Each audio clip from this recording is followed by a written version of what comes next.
Okay, there we go. Hi, everyone. Thank you so much for joining us tonight or whenever you are watching this recording. We are very glad that you are here spending part of your time with us. My name is Ann Bennett. I am the Executive Director of the Laurel Historical Society in Maryland. I am joined tonight by our museum administrator, Luis. So he will be helping out with the chat and the Q&A. So if you have any questions or comments, Luis will be the one to take care of it. Like I said in our introduction, this is the first of our fall 2024 speaker series in support of our current exhibit, which is the Awkward Family Photos Traveling exhibit, and also our in-house display called Picture This. And I'm very excited to introduce our presenter, Ally Ramsey. She is one of our volunteers here at the Laurel Historical Society, and she also helped to co-curate the Picture This exhibit. So a lot of what you see tonight is coming from Ally's curation and write-up on our display at the museum. But in addition to being a volunteer and the curator for this exhibit, Ally is a very talented photographer herself, and she's based right here in Laurel, Maryland. And she specializes in boutique photography, so that means that special heirloom quality images of families and children's or senior class portraits and preserving memories that will be cherished for generations to come. And so with that, Ally will be guiding us through a fascinating overview of the history of photography.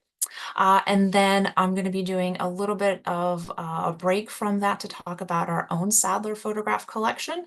And then Ally's going to be coming back later to talk to you and share some invaluable tips on how to care for and preserve your own family photos, ones that Ally has taken or other ones have taken. And we want them to be with you and your family for generations. And so she's going to be sharing some preservation tips with you as well. So again, I'll put some questions in the Q&A and the comments in the chat. And with that, I will pass it over to Ally. So thank you so much for being with us tonight. Hey everybody, I'm Ally with Ally Ramsey Photography, and something you might not know too much about me is that my background is in museum work. So I have my master's degree in museum studies from Johns Hopkins, and I worked for several years with the U.S. Army as a curator, both in Hawaii and Virginia and in the Pentagon.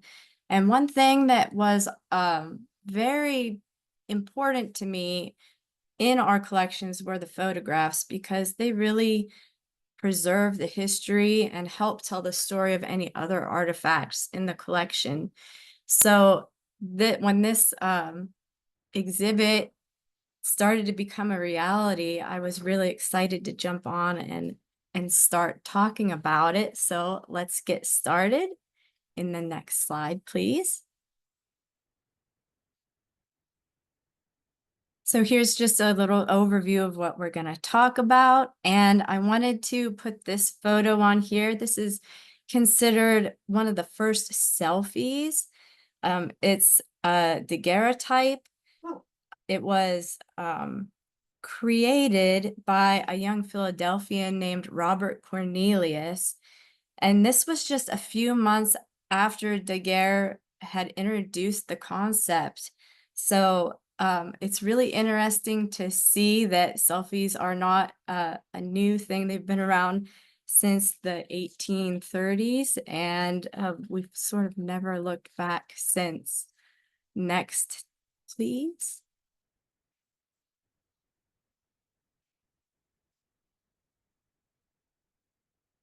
All right, so even before the daguerreotype, in the early 19th century, a French inventor named Joseph Nicephore Niepce achieved something really remarkable.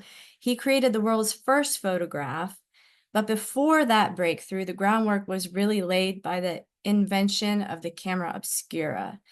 And this device dates back to ancient times, and it was essentially a darkened room or box with a small hole that allows light to enter, and it projects an image of the outside world onto the opposite wall. And artists used the camera obscura to trace images, but it really wasn't until Niepce's work that this concept was combined with chemistry to permanently capture those images. Now, he experimented with a variety of light-sensitive materials, and he eventually used bitumen on a pewter plate to create the photograph. This process required days of exposure to sunlight, and the result was this faint image we see here of a French courtyard, and it was titled "The View from the Window at Le Gras." This first photograph may seem modest by today's standards, but it really was monumental. Niepce's work transformed the camera obscura from a tool for artists into a new way for everybody to see and preserve the world, and it paved the way for really all the advancements in photography that followed. And so as you think about the countless photos you've taken, I just want you to take a second to consider how different our world would be if this had never been captured. What moments of your own life might be lost without the ability to preserve them through photography? Next slide, please. All right, so after Niepce's breakthrough, photography really started to evolve quickly, and by the mid-19th century, we had three distinct photographic processes. We had daguerreotypes, ambrotypes, and tintypes. Each of these methods played an important role in the development of photography, offering different ways to capture images with varying quality and affordability. The daguerreotype, one which we see here, was one of the first publicly available photographic processes, and it was created by Louis Daguerre. It produced really sharp images on polished silver plate, and that was coated with silver mercury amalgam, and that's what gives the image a mirror-like quality. However, because it was really labor-intensive and it was a costly process, daguerreotypes were considered luxury items, and they're often used for portraits of wealthy individuals or important events. Next slide, please.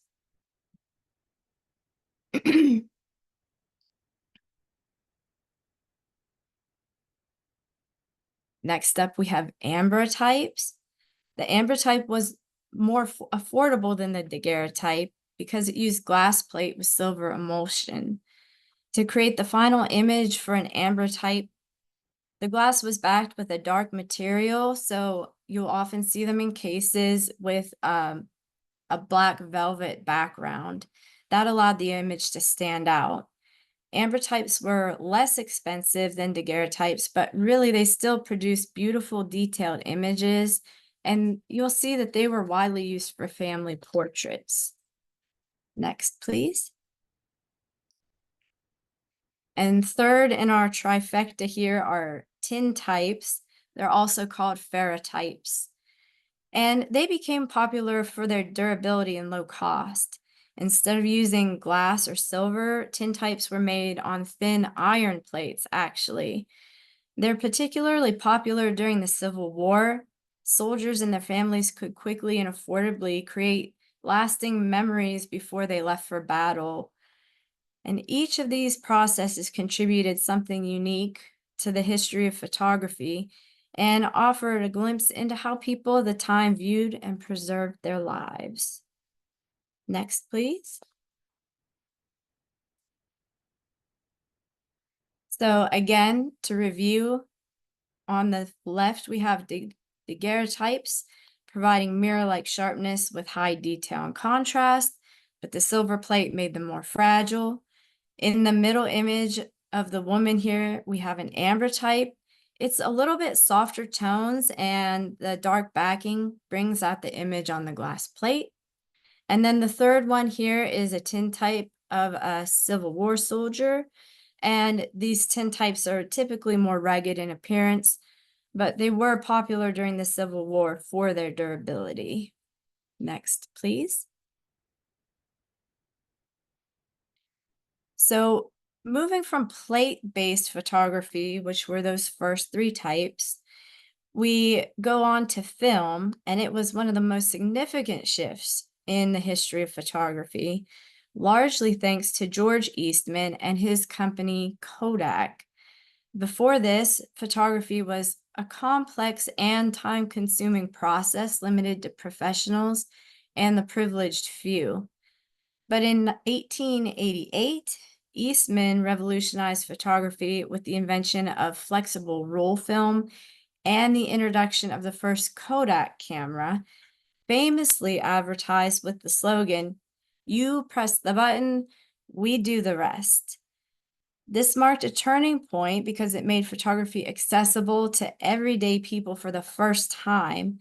Anyone could capture life's moments without needing to be a professional photographer or to have access to complicated equipment. By democratizing photography, Eastman essentially allowed people to document their personal lives in a way that was previously unimaginable. This was the birth of casual and spontaneous photography, something that we absolutely take for granted today. How many boxes of old family photos or stacks of film reels from vacations and birthdays and holidays do we have? Without Eastman's innovations, most of those probably wouldn't exist. Next, please.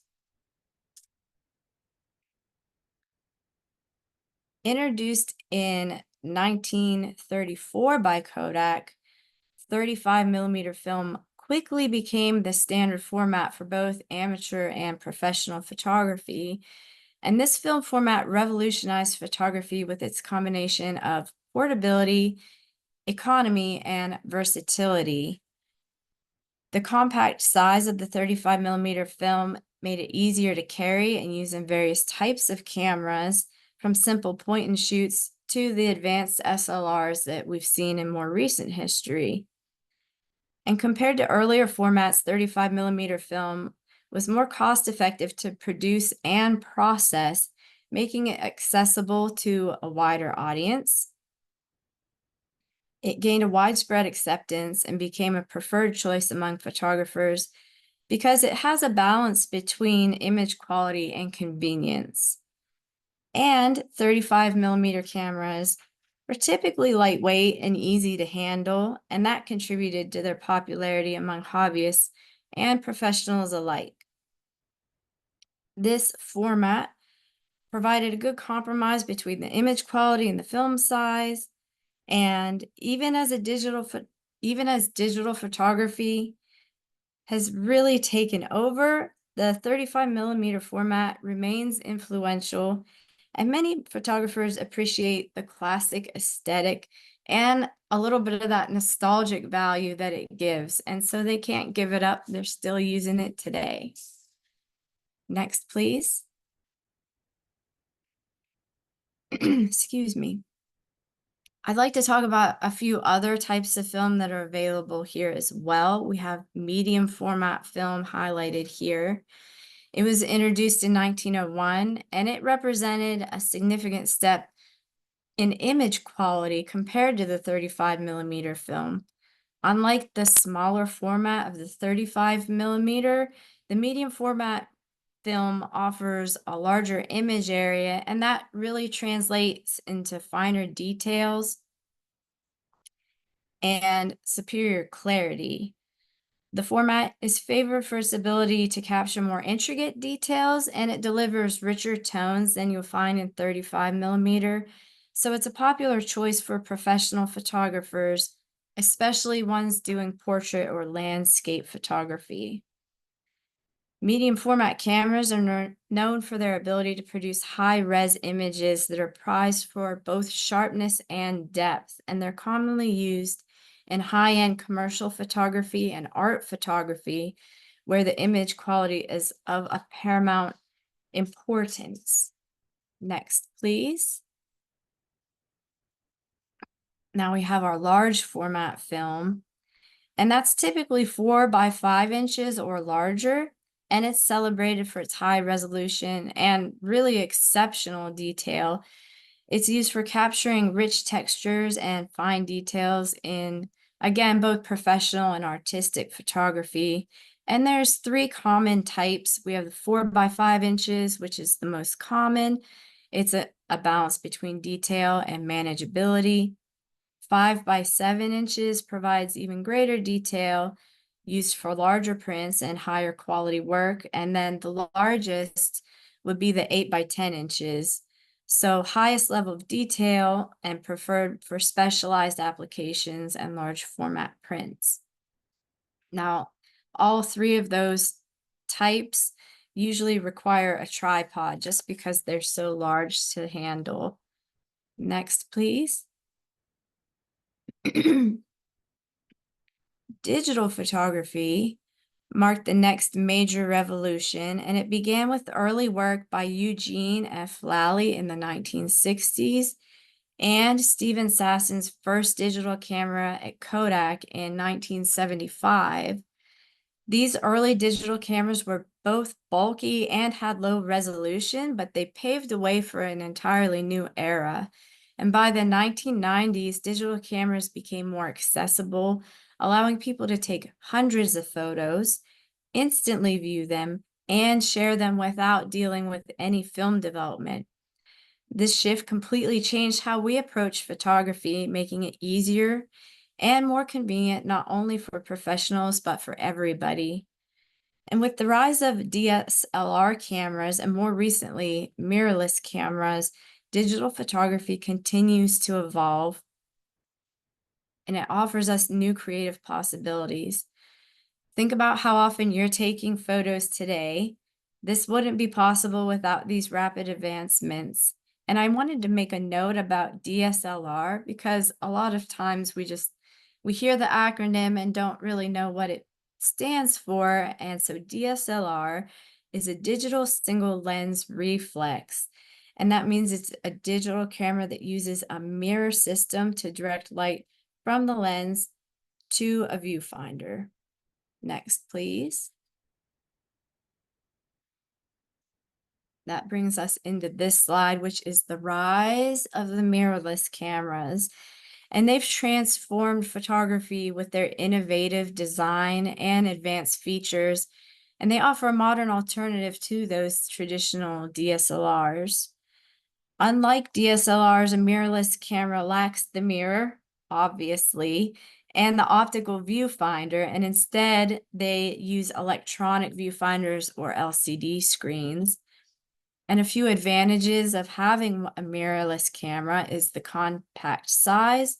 They're more lightweight and portable. They have a faster performance with enhanced autofocus and faster shooting speeds due to fewer moving parts. And they have a really quiet operation. It's ideal for discreet shooting with minimal noise. And a few features, lens compatibility. They support a wide range of lenses and accessories, and their advanced technology often includes cutting-edge features like high-resolution electronic viewfinders and improved connectivity options. Next, please. Today's digital photography landscape offers a diverse range of cameras, and they each cater to different needs and preferences. The rapid advancement of technology has made high-quality photography more accessible and versatile than ever before. Do you see an overarching theme here? We just keep getting better and better and accessible to more people. From compact point-and-shoot cameras to rugged action cams and high-end mirrorless systems, there's a camera for any situation and every skill level. Mirrorless cameras have become the preferred choice for many photographers due to that compactness and versatility and their advanced features. And a few key trends that we've been seeing lately is connectivity. Modern cameras often feature Wi-Fi and Bluetooth for easy sharing and remote control. High resolution. Advances in sensor technology have led to higher resolution and better image quality across all camera types, and the rise of smart features. So the integration with smartphones and apps allows for enhanced functionality, including advanced editing and instant sharing. And now I would like to turn it back over to Anne, and she was going to give you some insight into some local photographers' work. Okay, thank you so much, Ally. I love that. That was it was fascinating, and it's great to hear um a, version from a professional photographer. I know myself, and I'm sure many of you watching are, maybe like photography or good at taking pictures, but kind of knowing the ins and the outs of the camera parts and having that evolution. And like you said, just kind of, the evolution of technology and it just getting better and better and better. And now, like you said, like everything's on our phones. Now we have a phone and a camera, and it's just incredible to see that evolution. And I will say again that encouraging you to come to the Laurel Historical Society because we do have a lot of these cameras and the photographs that Ali mentioned. Some are from her collection, some are also from other members of the Historical Society, and a few are actually from the collection of the Laurel Historical Society. So we did a really good job, I think, in getting a lot of that evolution and a lot of the range. So you will see a daguerreotype, a tintype on display, as well as some of the equipment and prints about the topic that we're going to talk about next. So I will again encourage you just to keep putting your questions and comments into the chat as we segue into the next part of our presentation. And so this was part of a presentation that I did for the DC History Conference back in April. And I think a lot of people in this area are familiar with the name Bert Sadler, since we use many of his images in our exhibits and our programs. But I wanted to go back and explore a little known, at least outside of Laurel, that is, glass plate negative collection that we have at the Laurel Historical Society. And they were taken by the gentleman on the right, Robert H. Sadler Jr., or Bert, in the first decades of the 20th century. The collection showcases the people and places of Laurel, Maryland, primarily, but also Washington, D.C. He goes to Havre de Grace and Gettysburg and other places in the area. And the collection, the more we look at it and understand it, reveals a lot of hidden histories about some of its subjects and its places. So this slide I like because it's a selfie again of Bert. Ali was saying that one of the earliest pictures in existence is also a selfie. And so he actually took several pictures of himself that we have in our collection. And I just thought I'd start with a quick biography of Bert Sadler. I am in no way an expert on him, but he was born in 1875 in Laurel. He was the son of a pharmacist. And in fact, the Sadler House is still standing on Main Street. And he was a lifelong resident of Laurel. He graduated from Eastern High School in Washington, D.C., and he never married or had children. And after he passed away in 1963, the collection eventually came to the Historical Society through his sister and then through her children. Bert worked for the B&O Railroad, which is important because I think that's how he got around a lot and took some of these pictures. And then the rest of his working life was for the United States Postal Service in DC. So he was what we would consider an amateur photographer, but he was very talented. And he was very devoted to it. He captured images from about 1904 to about 1917. And he was also an entrepreneur or a businessman, and he produced a series of 22 postcards from some of the images that you'll see in our collection. And we do have those postcards as well. So he was able to kind of monetize some of his images as well. And so we have just about 1,300, like 1,300 glass plate negatives in our collection. And so they go back to that early plate technology that Ali was talking about. So we're not having film, we're not obviously having digital capabilities. And his collection was the subject of the very first exhibit in the newly opened Laurel Museum back in 1998. So that was one of the early exhibits. So it shows a special place in the heart of the Laurel Historical Society. But I'm excited to talk about this tonight and at the DC History Conference because 20 some years later, we're revisiting the collection with new questions and perspectives and hoping to put together a more complete story of Bert's photography, the who and the why and the where of what he photographed, and document a Laurel that has long since passed. So Bert was very much a product of his time and his social class. He captured the built and natural environments of Laurel and other cities on his trips. He also captured his family and his friends of, again, the same kind of upper middle class backgrounds. Rarely do we see photographs of people that he didn't know or that weren't part of his social circles. There are a few exceptions, including the one that we see here on the left. And this is Joseph Milton. He's looking very dapper with his bicycle. And then there's a few others that I will show you later in the slide presentation. But as just an aside, as part of this introduction, Joseph's picture had been used for years in the exhibits, for collection materials, for brochures, and in the working copies that I used or found on the computer, it was always labeled number 58, which was the order of the slides, or man with bike. Until I went back to the spreadsheet and back to the original envelopes and saw that his name was recorded. And I'll show you this in another slide because Bert actually captioned a lot of the slides that he took. And so it says Joseph Milton, 1904, near White House Stables, Washington, D.C. And this just blows my mind because this guy has a name. Of course he has a name, but it became disassociated from the picture and the history. And so a lot of what I was researching was to fill in this man's biography and try to find that connection to Bert Sadler. So this is just one example of how we can be better stewards of our collection by telling a better and bigger story. And I know we won't have time at the end, but if you do have questions, I'm happy to fill you in a little bit more on Joseph's history.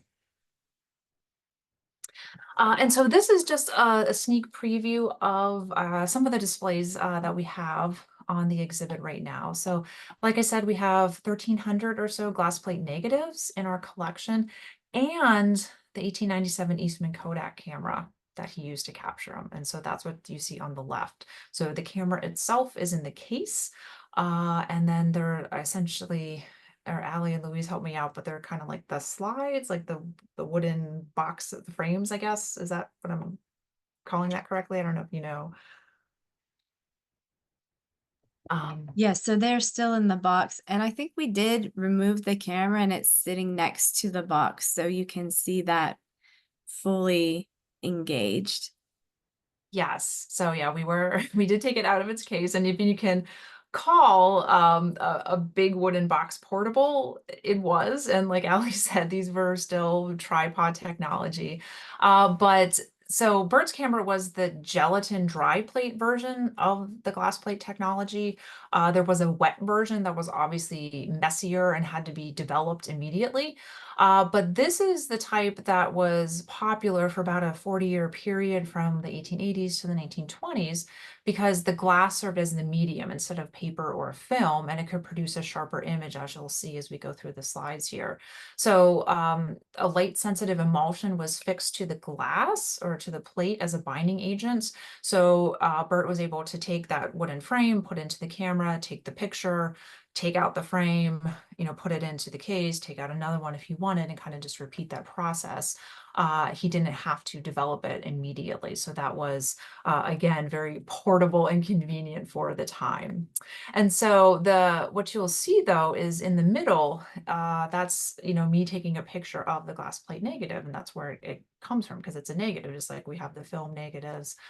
It was, negative images, and then when it's produced and printed, it becomes the positive image on the print.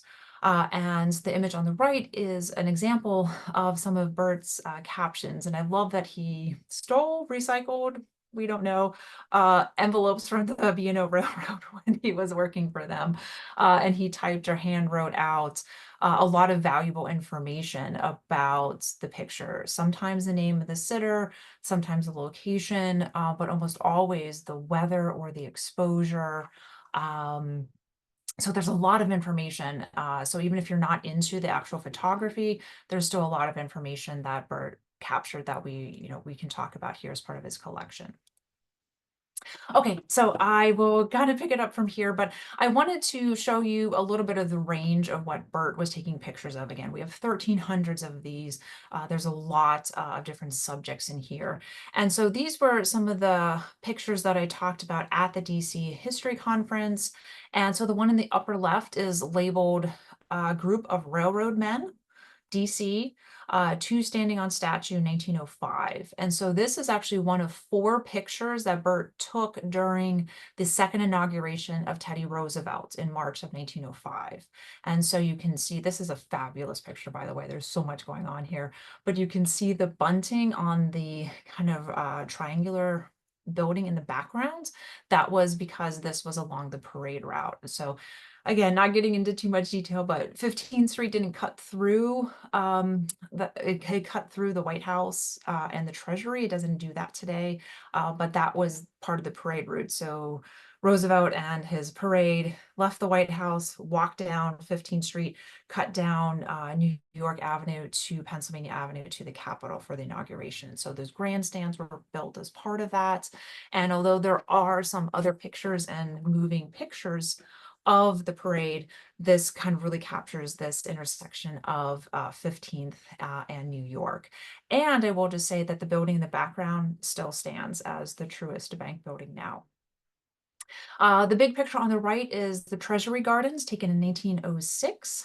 And the one in the lower left is one of a series that Bert took for the construction of Union Station in Washington, D.C. And I am just going to brag on Bert Sadler because there are a fair amount of existing construction photos that the Library of Congress has, and one of their curators told me that there are actually a fair amount of interior pictures. Oops, I didn't mean to go back. I'll go back there.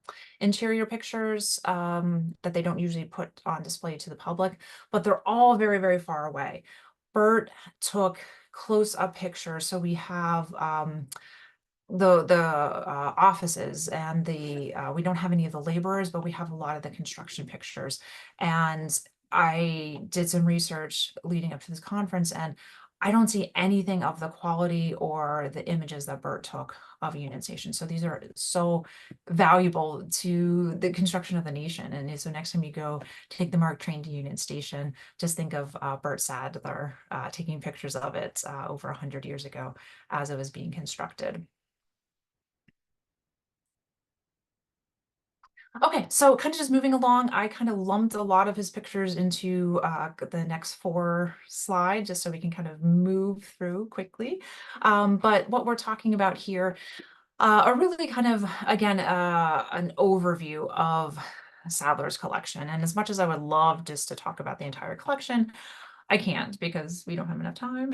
And the other is just that we've just started to revisit the collection and looking at it with new research opportunities and new possibilities to, rekindle some of this earlier research. But the other reason, and I will just kind of make a shameless plug here, is that we don't have the entire collection digitized. That was done in the early parts of the Historical Society, and the decision was made to spend money and prioritize Laurel, which is a fair assumption at the time. But I will just make a shameless plug. If you want to send some money, a couple dollars our way to help us to digitize the rest of the collection so we can study it in its entirety, we would be very grateful for your support in that regard. So what I will talk about is just the first category is parts of Laurel that are lost to time. So these are things that existed in Bert's world around the turn of the century, but that no longer exist. And these are really important, again, that Bert was documenting a Laurel that was rapidly changing. That it was in, kind of evolving, people were settling there. The old parts of the early industrial history of Laurel were going to be demolished or abandoned, as we can see in some of these pictures. And so it's just a great way to document Laurel that is lost to time. And three of the buildings that have been lost to time are shown here in this slide. There was a shirt factory called the Faultless Brand or the Rosenfeld and Company. It was a factory that was adjacent to the trolley tracks, which you can kind of see in the foreground. That was once located on 6th Street where the trolley left Laurel, where present-day Park Avenue runs into kind of the campus of Laurel Elementary, kind of in the back there. And so they made night robes as it advertised, but also faultless pajamas and night shirts. The picture in the middle is the assembly hall, and this dates back to the very, very early beginnings of Laurel as a factory town. The assembly hall was across the street from the museum and the cotton mill, and it was built for programs and social activities for the mill workers and their families. It actually hosted Zachary Taylor, who was president at the time and was visiting Horace Capron, who was owner of the mill at the time. And it is long gone, but a remnant of it still stands in name only because the street, Assembly Street, kind of cuts through the block where the Keesler Center is. And then Methodism was established in Laurel in 1840 and they used the Old Stone Methodist Church located at Park Hill Road off of 9th Street before it was demolished and the remnants were removed in the 1950s. And then the First United Methodist is the successor to that Methodist church today. All right, I told you we didn't have enough time to talk about it, but I'm just gonna kind of breeze through the next couple of minutes so I pass it back over to Ally in a timely fashion. But the next category is I wanted to talk just very briefly about rare glimpses into the past. And so you can see that there's a mix of people and places, interior and exterior. And so kind of working our way around the slides, we have the interior of St. Mary of the Mills. And Bert did take a couple interior picture of the different churches in Laurel. We have Montgomery Street down in the lower left. It's captioned as Montgomery Street taken from the Electric Road. So you can kind of see again that Electric Road, the trolley is on 6th Street. We have kind of skipping over the middle people for now.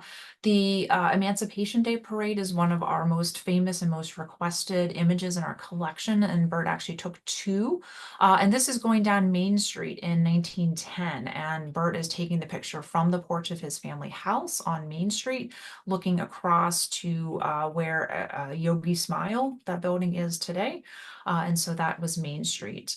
And then there's some friends in the parlor, which is like a great kind of post-Victorian, early Edwardian parlor scene.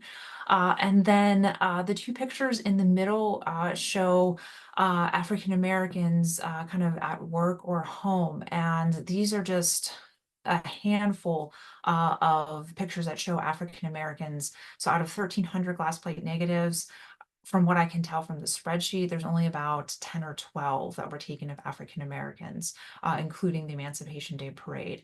And we see that the name Mitchell was written on the envelope for the gentleman on the steamer Chesapeake. I don't know if that's a first or last name. And the picture of the young woman and her daughter is called Martha and Mother Alberta, taken in 1916. So we don't have last names. We're not sure that it's Laurel. It likely was, but we don't know. So kind of we have to kind of put some of these puzzle pieces together, and certainly some census records or other directories in Laurel maybe be able to kind of help us out with again, like we did with Joseph Milton, putting more of a biography and telling the stories of these people that he took pictures of. Oh, there we go. Just two more slides, I promise, and then we'll pass it back over to Ally. But this is kind of just, again, people and places of Laurel. Again, just kind of showing a wide variety. So this is, again, the Pettit family. Edna and I guess her children, Hiram and Miriam, are doing some sort of skits, which I thought was great because, again, awkward family photos and show no time period. They exist for hundreds of years. And then the two people in the middle, again, product of his social class and time. The baby is captioned as Mrs. George H. Baldwin's baby. So we don't know the baby's first name. We don't even know his mother's first name, but we know, again, following the social conventions of the time, who the father was. So that's a fair amount of information that we could, again, trace it through the census and our records to find out who that is. And then the little baby on the horse is called Mr. Robert McSeany. So I think it's very formal for such a small baby. Um, some of the other scenes should be familiar. Bert took several pictures of the Patuxent River, and this is looking upriver at the rocks. And then the high school is the Laurel High School, now the Boys and Girls Club. So that image and the one below it of Main Street are actually reversed. So you can see high school is backwards if you zoom in on it. And the order of those buildings on Main Street is reversed. So the Sadler House is 420 Main Street, so that would have been the one in the middle with the gable, and then the church, the First United Methodist Church is beside that, and then the other one is next to it. So those are still standing; they're just in the reverse order.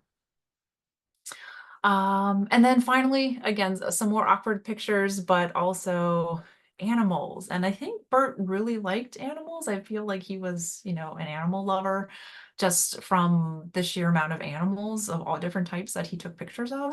So the one in the upper left with the dog is called Lassie and her pups. So you can see a very cute mommy doggy with all of her little baby doggies.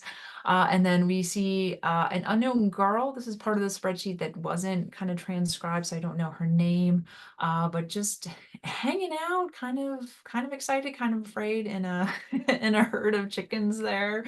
Um, we also have Mr. Thompson's calf and cow is what that was labeled in the upper right there. Again, probably Laurel. We're not sure exactly where it was, but we could probably find out looking at the directories. We have a pony, a pet pony on the porch of one of his family friends' house.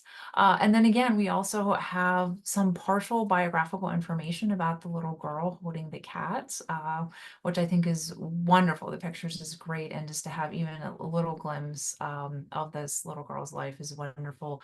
So this was taken in 1913, and the girl's name is Winnie, and she's holding a little cat. And then I just finally want to leave you with the cat image in the lower right, and just again, mad props to Bert for staging a picture of a cat on the chair, and also to the cat for sitting there, because these weren't instant pictures. The cat had to stay still and put for quite a long time for the picture was developed properly. So that's all that I have about the Sadler collection. I'm happy to talk about what I know now of our research and where we hope to go forward in the future. But I want to make sure we have enough time for Ally and her tips at the end. So if you do have any questions or comments, go ahead and put that in the chat and Q&A now. And Ally, I will pass it back over to you to finish up. All right. I always say I started my work in museums because I wanted to touch all of the things, but I wanted to be able to do it responsibly. So even though I'm not a conservator, I still have some museum best practices to share with you today to help you preserve your own family history. So these are just a few tips to help you significantly extend the life of your cherished family photos and your film. Number one, store it in a cool, dry place. Change in temperatures and humidity are huge contributing factors to the image quality and preservation. If you have your images in a non-temperature controlled area, like maybe a humid basement or a really warm attic, you might consider moving them to maybe like a closet in your main living space area, somewhere where you don't have as much fluctuation in temperature. Secondly, direct sunlight causes UV damage, and that quickly fades the colors in your photos. So consider displaying them on a wall that receives indirect light and replace the normal glass with UV treated glass instead. And thirdly, use archival quality materials whenever possible. Materials interact with each other over extended periods of time, and they can produce harmful acids that speed up deterioration. So look for storage materials that include words like buffered or acid-free or lignin-free. And then handle with care. Avoid touching the photograph surface when possible. Hold it on the bottom or the very edges. And then something that I like to use are powder-free nitrile gloves instead of the white glove treatment. They give you a little more control, and you don't have to worry about those harmful oils in your fingers damaging your photos in the future. And then lastly, I want to point out this album on the screen. I feel like we all have at least one of these laying around the house with the sticky pages and the clear plastic that covers them up. These are not good for photos. They are not good for photos. So I encourage you to take a photo of your photo so you have it preserved digitally, and then carefully remove your originals and rehouse them with more stable materials so they can be enjoyed for future generations. And if you're interested, I have put together a PDF that I would love to share these tips with you. And there are a few resources on there also that I can get you. Just drop your email in the chat there, and I would be happy to send that over to your way. Next slide, please. And then whether we like it or not, we are in the digital age, and managing our digital files is something that we should start getting more comfortable with. So here's a few ways to ensure your digital family photos are well organized, securely backed up, and preserved in a way that honors the significance of your family's history. So first, I suggest creating a backup routine. Set up a dedicated external hard drive or cloud storage specifically for your photos, and then schedule monthly backups to ensure that all the new photos, whether it's a new holiday, a birthday, everyday moments, that they're all safely stored in multiple locations. Regular backups safeguard your memories from accidental loss, which we all know can happen and computers crash. But this ensures that your family's history is preserved across generations. Secondly, I suggest coming up with an organization system that works for you instead of just one huge folder full of files. You might consider sorting your folders into event or generation or by year. I usually start with year and then work my way through events within that folder. And then you can also tag to note, you can use tags to note specific details like names or dates or locations to help you find them later on. It helps you track and ensure that other people in your family can have easier access to these memories. And then thirdly, for your very, very important milestones like weddings or births or anniversaries, I would suggest saving both a high resolution version like a TIFF file for archival purposes. They capture more information, and a standard version like a JPEG for easy sharing. Don't forget there's upkeep involved with digital files. Software changes over time, and some types of files are in a proprietary format. It's very important to back up everything multiple times, and ideally, you're storing at least one copy of your image off-site in case some sort of disaster happens. So if your computer crashes, you still have access. And I always, always recommend having your most important images printed. I can't recommend that enough. Next slide, please. And that's about it for me. If you'd like to get a hold of me or learn more, my website is here. It's all pretty easy to remember, everything Ally Ramsey. Please give me a shout out if there's any way I can help you. And it's back to you, Anne. Hey, Ally, thank you so much. And yeah, I will reiterate everything that Ally said and the importance of backups and just kind of being purposeful and mindful with just taking care of your family treasures. And it can be very overwhelming because, again, we're in a position to take care of all of Laurel's photographs and treasures and not just one particular family. So it can be very intimidating, but it just take that next step, whatever that is. If it's getting it out of the attic or basement, like Ali said, and into a closet, or if it's getting it out of that old shoebox and into an archival box, just keep going, and just keep doing the best you can, and just start with your digitization projects as well. And as we transition to the Q&A, I will also again reiterate that, use the Historical Society, use Ally, and other resources, places as resources, because we're always happy to help and to help digitize materials. We keep an image collection at the Laurel Historical Society. So if you want to help fill in some of these gaps of Laurel's history, we are always able to scan and digitize the images and then save the image in our collection, but return the originals to you. So if you are interested in that and letting us have a copy of it digitally, and then also letting us do the digitization for you, we can definitely chat about that. And this our contact information is there as well. And so just a quick reminder, put questions and comments in the chat. We do have some technical expertise as well to answer some of your more technical camera and photography questions. But we will be sending out an email follow-up to all the registered participants. So Ally, we can attach that PDF to that, or we'll be able to include your socials and your contact information as well in that follow-up email, along with the link to the recording. So I'm going to have Luis just look over some of the chat and the questions real quick. I am going to share my screen and just kind of quickly walk through some of our upcoming events. Again, this is the exhibit that inspired it all.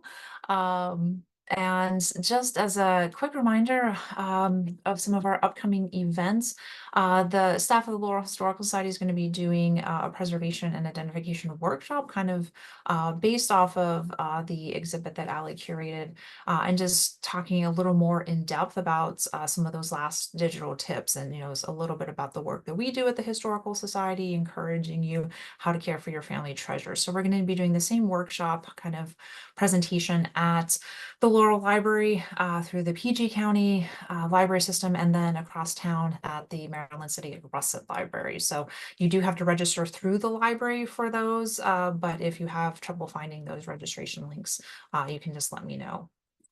We do have 2 upcoming webinars that you can register for. So in October, we will be talking about the kind of unique and odd burials in and around Laurel. And so there's actually kind of a lot of weird and unusual burials. So our friend and genealogist, Tina Simmons, will present on some of her research. And then we will also be talking about some of the research that some of our volunteers and staff have done as well. So I encourage you to sign up for that next month. And we also will be opening registration soon for our revised walking tour. This is kind of an anniversary version of the 1994 walking tour. And so we will be registering people for that very soon. It is part of a small fall fundraiser, so we'll be charging $15 for advance tickets with space limited to 20 participants. And then we will be digging in Laurel. So if you dig Laurel, come and join us as we finish out some of the archaeology units that were started by our summer campers this July. And that'll be right down the street from the Laurel Museum. So again, you do have to sign up in advance for that, but you don't need any equipment or any special knowledge or experience ahead of time. We'll be happy to get all that for you and to teach you how to dig. The last of our fall speaker series is actually going to be presented primarily based on Luis's research and kind of, again, revisiting some of the earlier research that has been done, particularly from our past 2 exhibits on the 2 world wars, and looking at, again, some updated information and some new photographs that we have loaned to us as well. So again, you'll have to sign up for that. And then again, just a shameless plug to, send a couple dollars our way, or to join or renew if you like this content tonight, to help us to keep presenting it free and open to the public. Then again, this is us. And like I said, you will be getting an email follow-up from us. And feel free to just keep that dialogue and to visit the museum, attend our other events, and to check out all of our great social media. All right, so I'm going to stop sharing. And I see that Louise has put some of the links in the chat. So feel free to click on that, sign right up through Zoom. Louise, I will ask you if there's any questions or comments or anything like that that Ally can address. So we really only had one question, which is from Peter Daniels, who asked, should we digitize? And I think we touched on it, but I'll expand a little bit and maybe if you know, is should we digitize and where could we do digitizing? How do we go about it? Yeah, I would definitely recommend, especially, maybe setting aside some time to prioritize what are your most meaningful photos to work with those first.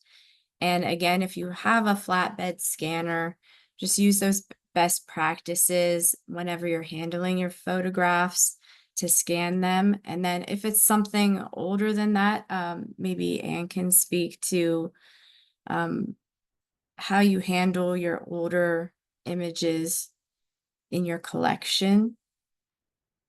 Yeah, thank you, Ally. And so, yeah, I'm sure like the Historical Society, your family photographs have a range of ones that you've been capturing on your smartphone to things that you printed out through Snapfish or to the photo huts or anything like that. And then go all the way back into some of those early print ones. So they might be on like a cardboard type paper. They might be in like a little trifold or something like that. So it would be a good idea to maybe intersperse again some acid-free paper in between that to keep the images from rubbing or getting contamination from like a more acidic paper. So that's also a good point to make if you kind of have those different materials like the photographic paper touching kind of like a cardboardy material.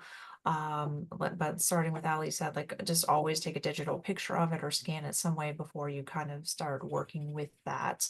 Older versions always kind of function the same way as the film reproduction. So you kind of want to handle it either with clean hands or handling it around the edges. The nitrile gloves are also good for things like the tintypes or the glass plate negatives because there's oils on your hands even if they're very, very clean. So you just want to again be very gentle, handle it with care as much as possible, and to start kind of separating out your materials as much as possible into some of those archival quality boxes that Ali mentioned, and they're not super expensive, so they're worth investing in a couple boxes to ensure that your family photos are around for the next generation. But again, if you need any technical assistance or anything like that, we can provide additional resources. I know like the Library of Congress has a really good resource guide for just kind of overall handling of your photographs. And there's other conservation centers and things like that that we know of that we can pass along as well. And I have added a few links on that PDF. So when we send out that follow-up email, there will be a link to conservograms on there from the National Park Service. They talk a lot about how to handle your photograph collections. And I think I also added a Library of Congress on there and one other resource that just gives you a little more information on how to care for those collections. Yeah, I think that's great. Thank you. And one other thing that we didn't quite mention, but again, we can never kind of mention it enough in anything regarded like photographs or family treasures or dresses or anything like that, is try to get the stories behind them, try to get the people in the picture. So go back as far as you can with your grandparents or your aunts and uncles, and just try to document as much information as possible before sadly that information is lost. And again, it doesn't have to be super intimidating. You don't need top quality equipment. I sat with my grandmother and just handed her photograph after photograph and just wrote it down on a notebook. And then afterward, I just wrote it on the back of the pictures in a pencil. So yeah, just make the time to capture those stories as well. And then Luis, did you want to talk about some of the more digital applications that you've been using? Yeah, I was mentioning that Google Photo Scan is part of the Google Photos. Works really well. It's also available on iOS if you want to download it. And then Microsoft Lens also, they're made to scan a photo digitally. So it messes with the white balance and all that to try to get it better than just a normal picture would be. And I find they tend to work really well whenever you have just, a handful, 10, 20 pictures you want to scan. Obviously, it's not as good when you have multiple, but it works. No, I think that's great, Louise. Thank you for putting that digital solution in because again, you just get started. If you do 10 or 20 at a time, it'll really start to add up and you'll really make a dent in taking care of your family treasure. So I think that is it. So I'm going to stop the recording and just thank everyone. Thank you, Luis, for helping us out tonight. Thank you, Ally, for a wonderful presentation. Thank you, everyone, for being with us tonight. So I'm going to stop the recording, but we'll be around for another minute.